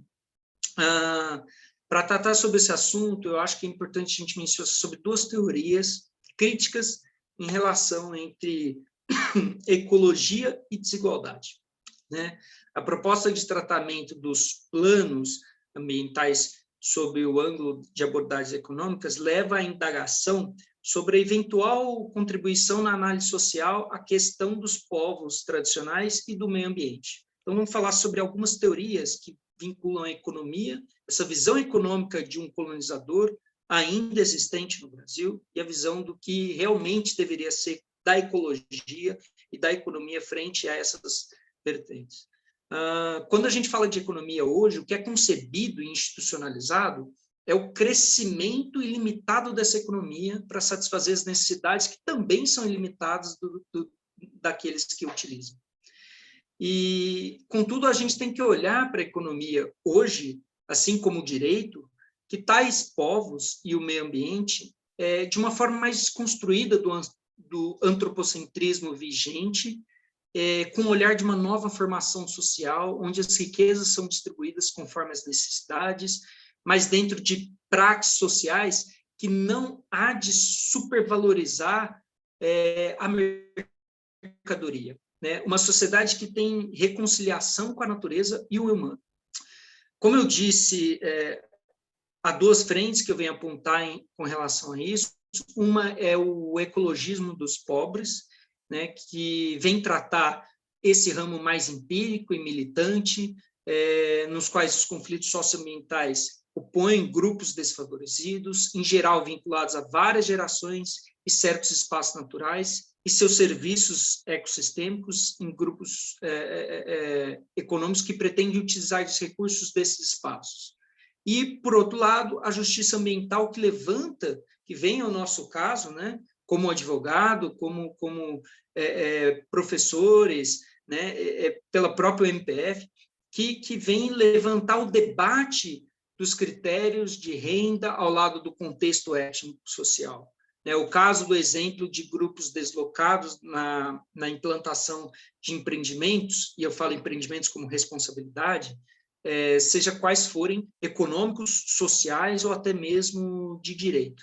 Ou seja, os grupos mais vulneráveis de dada comunidade, minoria étnica ou a maiorias de baixa renda, são afetados de forma desproporcional por efeitos negativos das legislações, às vezes, e deve ser conferido o direito de participar efetivamente das decisões que os afetam.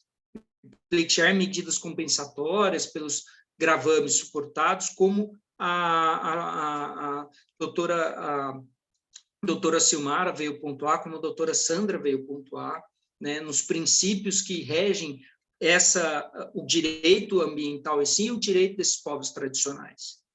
E para a concretização da ideia de justiça ambiental, ela tem uma dimensão substantiva relacionada à distribuição dos benefícios e riscos e gravames, e também o aspecto procedimental relacionado à participação da população afetada nas decisões das políticas ambientais e que as atingem, de forma geral. Você vê que em ambos movimentos, tanto da ecologia dos povos quanto da justiça ambiental, eles são movimentos que propõem enfoque distributivo relacionado à questão de direitos ambientais e humanos. A justiça ambiental ela vem enfatizar essa dimensão dos direitos violados, e o ecologismo dos povos vem voltado à ecologia política, aos conflitos materiais, econômicos, os recursos que estão sendo distribuídos de forma desigual, dentro de um âmbito de um capital que se vê ainda ilimitado, e que tem todo o poder direcionado aos recursos monetários. Frente a tudo isso, e basicamente querendo respaldar, eu lembro muito bem de uma charge que eu vi uma vez no Museu da Luz, que está se reconstruindo aí depois o que ocorreu. E essa charge era um indígena perguntando para o seu colonizador por que ele queria tanto pau-brasil, se existia tanta variedade de pau-brasil no Brasil. E o colonizador falou que era para abastecer a sua sociedade. Logo o indígena pensou, bom, então a sociedade dele deve ser imensa, porque tem tanto pau-brasil, deve ser uma sociedade que usa só pau-brasil. Você vê a distinção de concepção que ainda existe até hoje entre os povos tradicionais e a civilização brasileira. Não quer dizer que eles não são civilizados, eles são civilizados, sim, até mais do que a gente. E eu digo no sentido de que há uma distinção na forma da mentalidade entre esses povos, tanto da parte econômica, quanto da parte social, e quanto da parte das leis que regem esses povos também. E da qual nós também precisamos aprender, porque eles são parte de nós. Eles são parte da existência do brasileiro. E a maior dificuldade que o brasileiro tem é se tornar cidadão, é ser parte ativa e plural de cidadania, é exercer essa cidadania. Isso é muito difícil, você ver a coletividade entre nós, de exercer a coletividade de forma tão focada como a gente vê em outros povos, às vezes. E não vem aqui para avaliar ou para comparar, mas você vê que, às vezes, essa legislação brasileira ela se torna, de fato, muito ainda aquém e distante do que é a concepção da ideia do que tem que atender esses povos tradicionais e de como nós temos que portar frente a eles e como nós temos que, na verdade, entender o lado deles como eles entendem o nosso lado. Não são barreiras, não são fronteiras que impedem essa transmissão, mas sim respeito mútuo entre ambos esses povos tradicionais.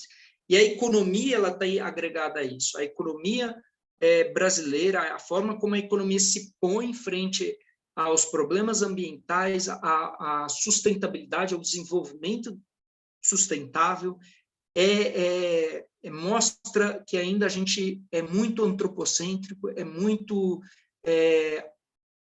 falta muito para nós ainda conseguirmos chegar aonde queremos chegar e atingirmos todas as metas que temos, por exemplo, com a ONU.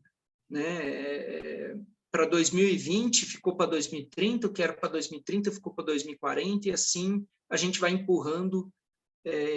Eu acho que é dessa forma que nós temos que olhar a justiça ambiental e a ecologia dos pobres. Ela vem mostrar de uma concepção, de um olhar completamente diferente com relação à forma como nós vemos e devemos ver a situação atual, a forma como nós utilizamos dos fatos e construímos o direito.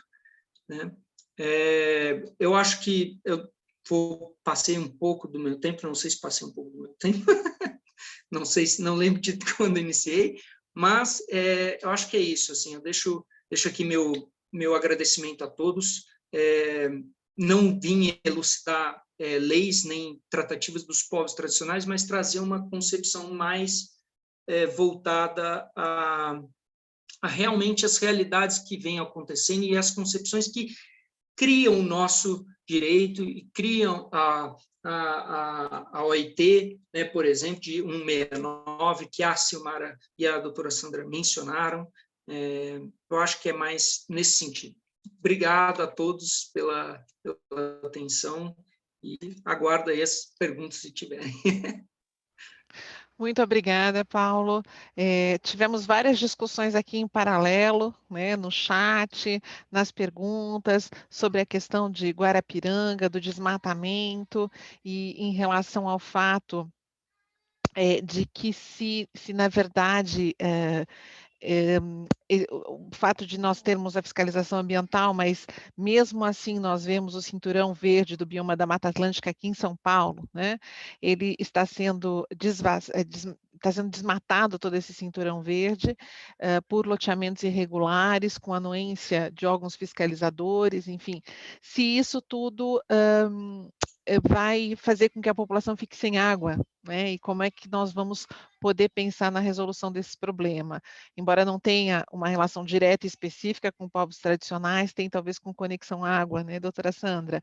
E aí talvez também nós refletirmos sobre a Convenção 169 da OIT, se ela se aplica, porque ela fala de povos indígenas, né, e povos tribais também, né?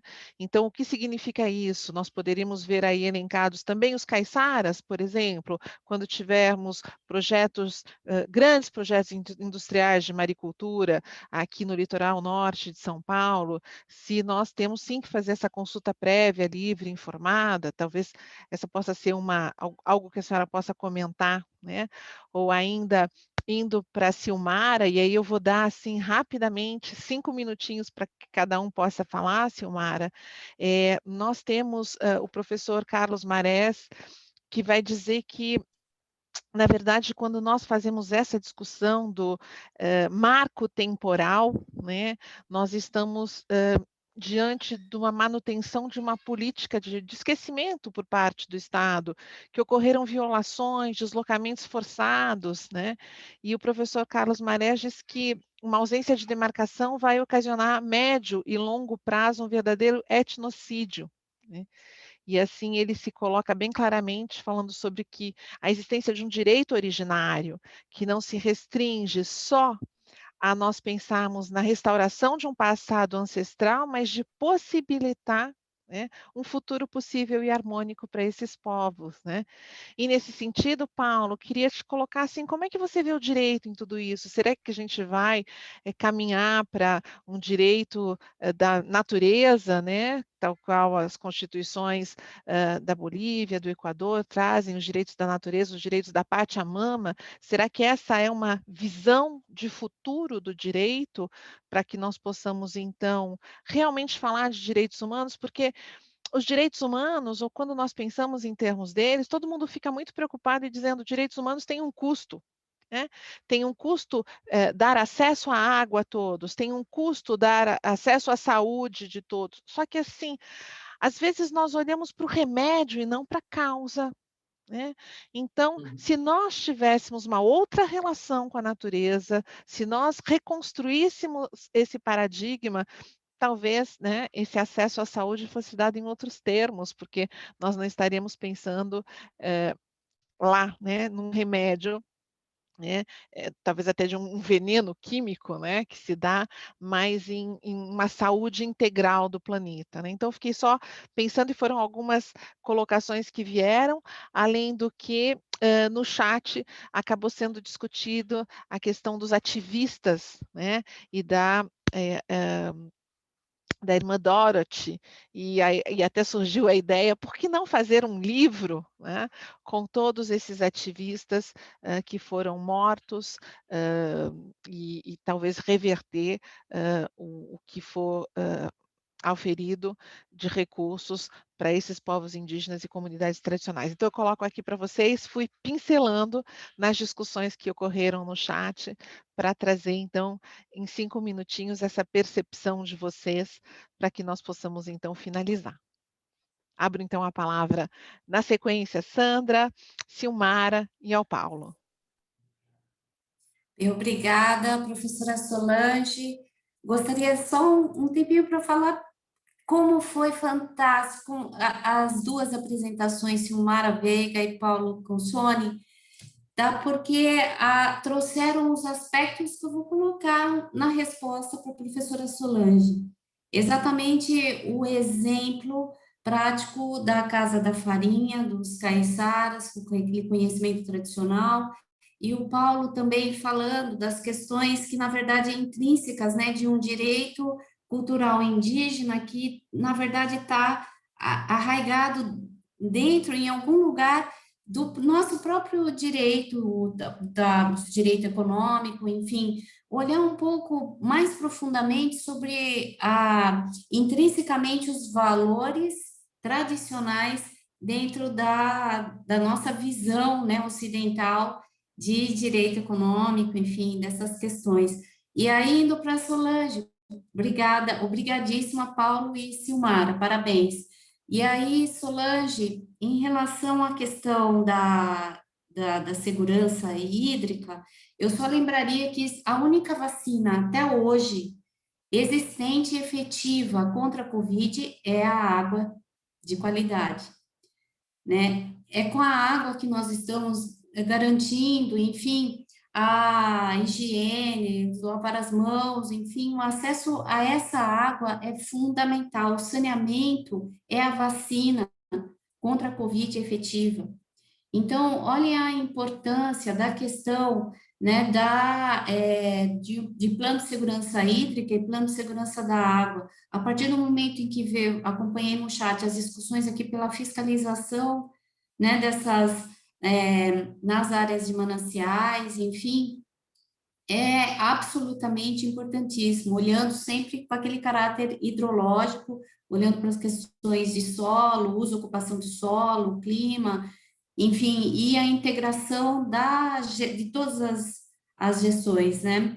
E aí, na questão da maricultura, que a professora Solange trouxe, remete a uma definição que, na verdade, eu falei, nossa, espero que não façam essa pergunta, porque é uma pergunta que remete a uma tese de mestrado, que é a questão da definição de comunidades tradicionais, que por muito tempo, até recentemente, com o decreto 6030, houve uma certa dúvida, e, enfim, ela colocou uma pá de cal quando reconheceu legalmente, né, o autorreconhecimento, porque já vinha toda uma construção em cima da jurisprudência da própria Corte Internacional e da Comissão Interamericana de Direitos Humanos, no caso, IOATIM, e reconhecendo o autorreconhecimento, a autodeterminação dos povos,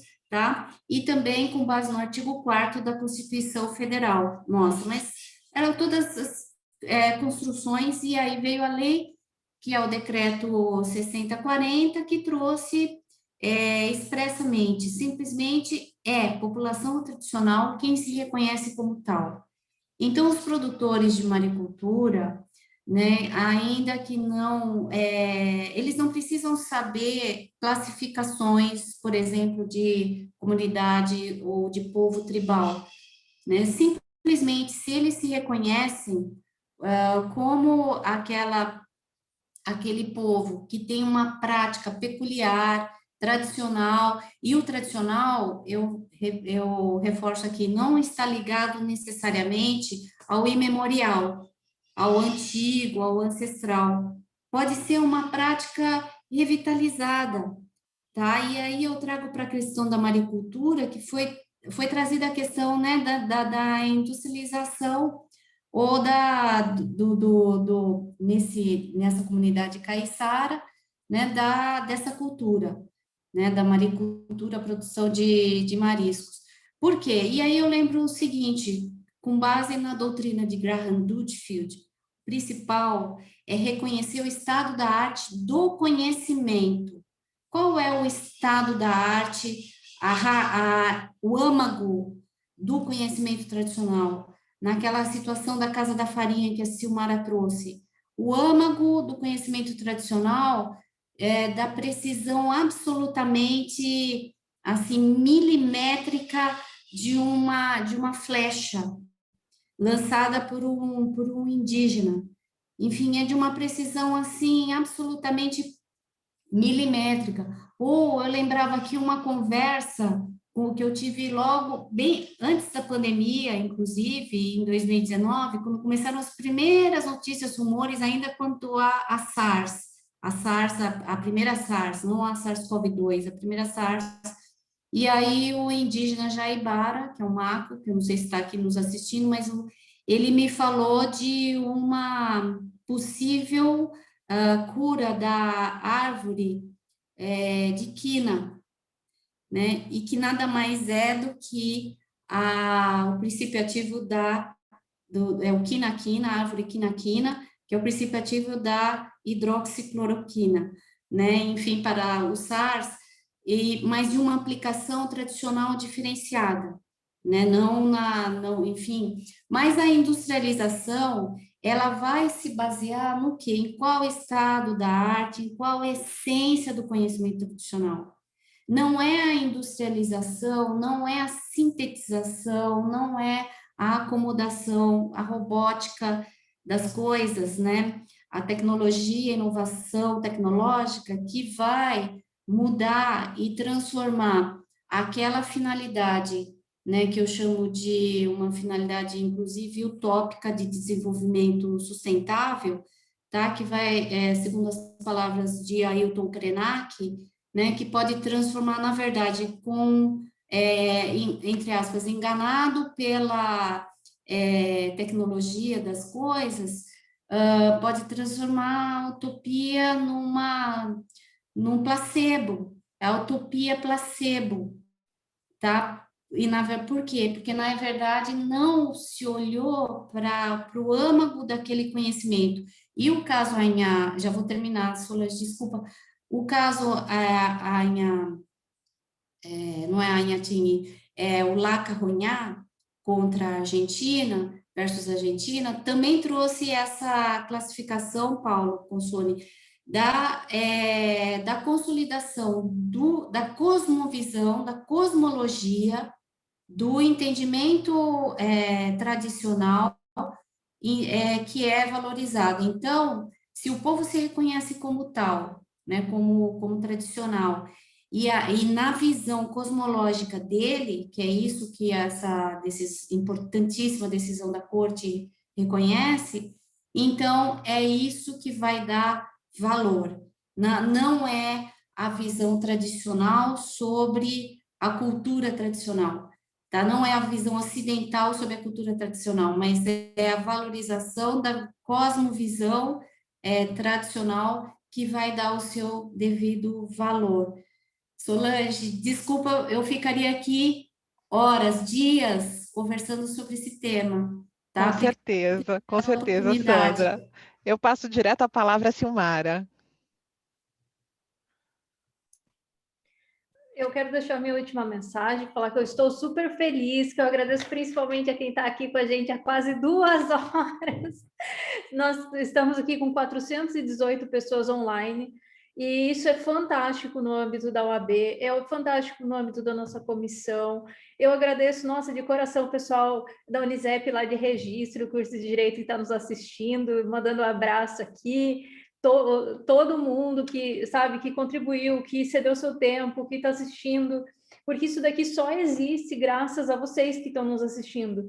É a partir dessa participação, é a partir do interesse que nós conseguimos promover esse evento, porque de nada adiantaria. Aqui, se fosse comparar com piloto, aqui no mínimo 10 mil horas eu vou, cada um para mais. Estudando, mas do que vale esse conhecimento se ele estiver armazenado só em nós? Esse conhecimento ele precisa ser operacionalizado, e não só operacionalizar, efetivar, mas também distribuir, para que haja realmente uma ação comunicativa, que as pessoas se interessem, que participem, porque é a partir daí que nós conseguimos realmente que esses instrumentos eles passem a fazer parte do nosso cotidiano e se tornam normal. Assim, não, nós conhecemos isso, nós conhecemos os procedimentos, por exemplo, a questão da ecologia, na década de 90, vamos reciclar, reutilizar, e tudo isso vão se trazendo novos mecanismos. Então, isso é super importante, isso é super legal. Obrigada, doutora Sandra, obrigada, Paulo, obrigada, professora Solange, por confiar nesse projeto que foi assim, eu vou contar rapidinho como ele surgiu. Um dia a doutora Gláucia colocou meia-noite no nosso grupo de WhatsApp, eu quero um vídeo de 5 minutos de cada um no máximo. Aí eu falei, olha, não daria para a gente fazer um evento, um bate-papo legal? Aí a professora Solange, eu participo. Paulo, eu participo. E a gente conseguiu formar um grupo e nós estamos já na 4ª edição. Já é a 4ª palestra do Bate-Papo Legal. Então, e cada vez mais gente participando, é um negócio super legal. Então, a única coisa que eu estou, assim, hoje eu estou super feliz.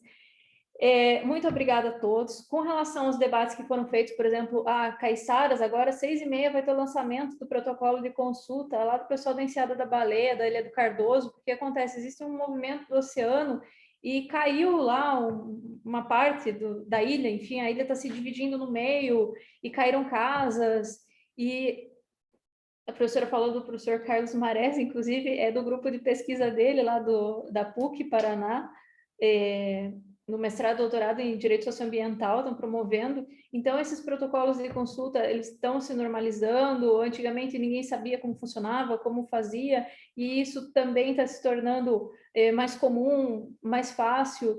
Enfim, as coisas, a gente percebe, sim, um prognóstico para melhor, ainda que pesem todos os fatores negativos.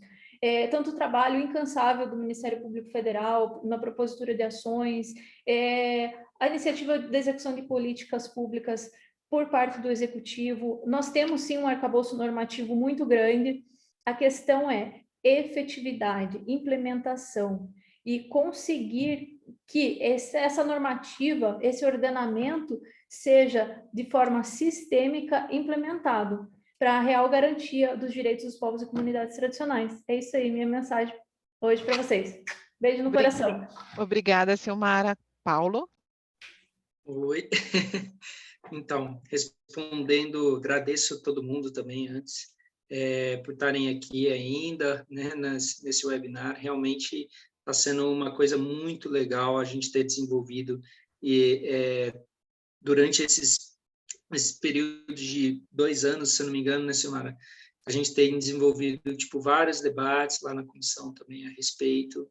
Esse webinar é um resultado positivo disso, né? Então, agradeço a todo mundo que está participando, que está assistindo, e também os palestrantes, né? Respondendo a sua pergunta, doutora, e sendo muito breve, sim, é engraçado que me fez lembrar, você me comentou sobre essa relação, né, do direito, que a gente precisa saber da origem, né, dos fatos para a gente compor realmente as leis e o direito, mas entender essa origem.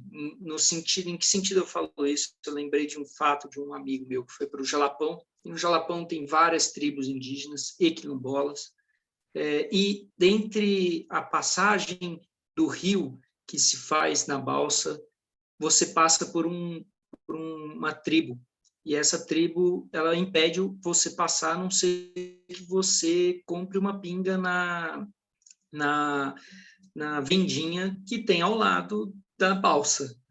E aí a situação é, você compra a pinga, você chega, dá a pinga para o índio deixa você passar, você passa na balsa, acessa a área dele e depois você vai embora.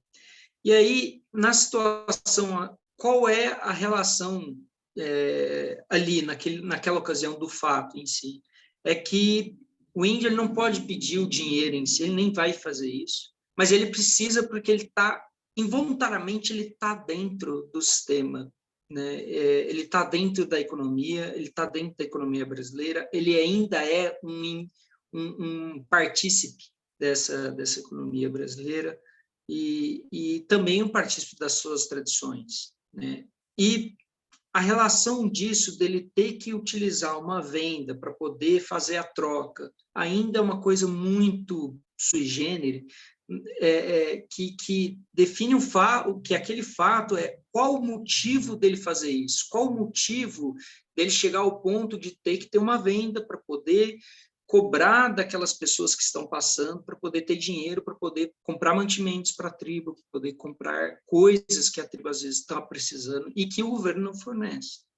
Então, você olha a situação, às vezes ele utiliza daquele meio, que é a vendinha para poder burlar, de certa forma, a lei, porque ele não pode receber dinheiro. Ele nem pode cobrar. É muito louco isso, né?